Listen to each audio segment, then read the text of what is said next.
What's going on, guys? Welcome to today's YouTube video. Before we dive into the video, I want to share with you my goal this year to hit 10,000 subscribers. So if you find today's video useful, you can help me out by just hitting that red subscribe button to get us one step closer to the goal of reaching 10,000 subscribers. I can't do it without you guys, so I'm trying to put out as much great content as I can each week for you in exchange for getting you to subscribe to the channel. So with that being said, help us reach our goal, and now let's go ahead and dive into today's video. In this video, we're going to talk about the 80-20 rule in terms of how much content of your own should you be pinning versus pinning other people's content. So as the 80-20 rule would suggest, I recommend pinning 80% of the content from your own blog, website, e-commerce store, and then still scheduling in about 20% of the content to be other people's pins. So for example, if you're setting up your Tailwind account and you're trying to grab a bunch of pins off of Pinterest from other people's profiles, as well as uploading a bunch of pins that you're creating for different blog articles and product pages that you have on your website or e-commerce store, then making sure that we're keeping like a 4 pins for every 1 pin of somebody else's ratio is a good ratio to follow. And the key thing here is if you only ever pin your own content, that's going to come off as, you're way too self-promotional. We could have differing opinions on this. I've gotten away with just pinning majority my content only, but over time I found that it does help to pin other people's content, and there's a certain way to pin other people's content, and that is making sure you're pinning quality pins to quality articles or quality products of other people's. That way we're not just picking random stuff off Pinterest to try to hit that ratio. I'm actually going and looking for helpful articles that's going to serve my audience well, and I know their interests because I go into the Pinterest demographics and I look at the different audience interests that my audience has. So I try to find content that they're also interested in that I can pin from other people's accounts that would match up, again, to those interests. So that way when somebody comes to my profile, they come look at my boards, they can see a diverse range of content that they're interested in, and that's going to help me get more followers and not turn somebody away if they come and just see a bunch of product pins only. So having, blog article pins as well as video pins and carousel pins and different types of pin formats as well can also make a big difference and help you stand out among all the other competing profiles within your industry or niche that you're going up against. Now, when we're scheduling out content to be published from other people's profiles, we get to still write in our own pin description that we want to use for that pin. So for example, if I go in and I save a pin from, another golf account on Pinterest because I'm in the golf space, and I go and click on one of their pins, and then I use the Tailwind Google Chrome extension.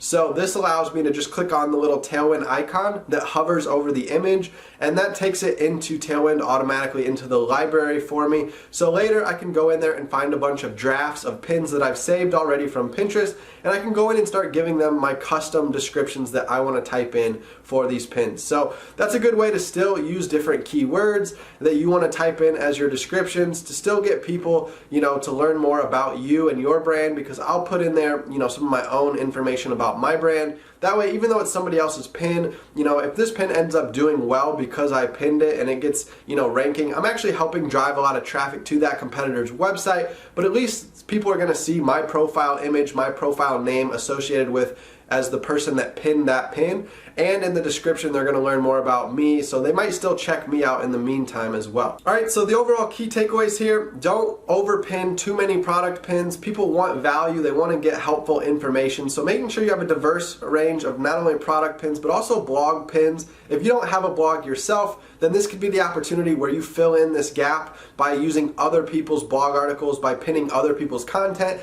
as we are going to be sticking to that 80-20 rule, 80% your content, 20% other people's content. So give this strategy a try, see how it works for you. I think it's going to help build a more quality profile on Pinterest. You're going to have a diverse amount of different pins and boards on your profile that's going to make people want to stick around and follow you because they see that you're serving this helpful content. They don't care if it comes from you or it comes from someone else. They're still going to follow you and come to your boards because they know your boards are full of this helpful content. All right, since you made it all the way through today's YouTube video, I want to share with you an important resource I put together regarding Pinterest. So it's called Pinterest for Business. It's updated every month, so there's going to be new content coming into this resource library. You can scroll down the page here and you can read through all the sales copy, but I'm not really a salesman. All I care about doing is putting out the best videos that I can put out for you so you can help teach yourself how to use Pinterest using these training videos. So you're going to get a lot of cool worksheets, different checklists that I start you off with, and a free month of Tailwind.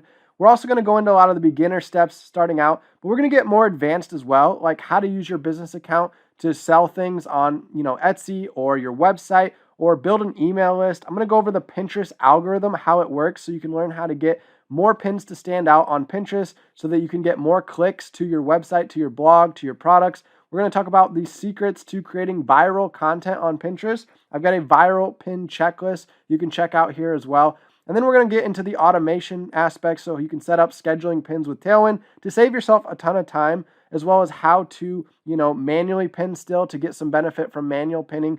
So overall, there's all kinds of modules here inside of this course that you can use to better your Pinterest knowledge and, help your business out and get better at marketing on Pinterest. So again, we're adding videos every single month. So this library of videos is only going to get bigger and bigger. And the price is going to go up with time as well because, the more content we fill it up with, the more we're going to need to start charging.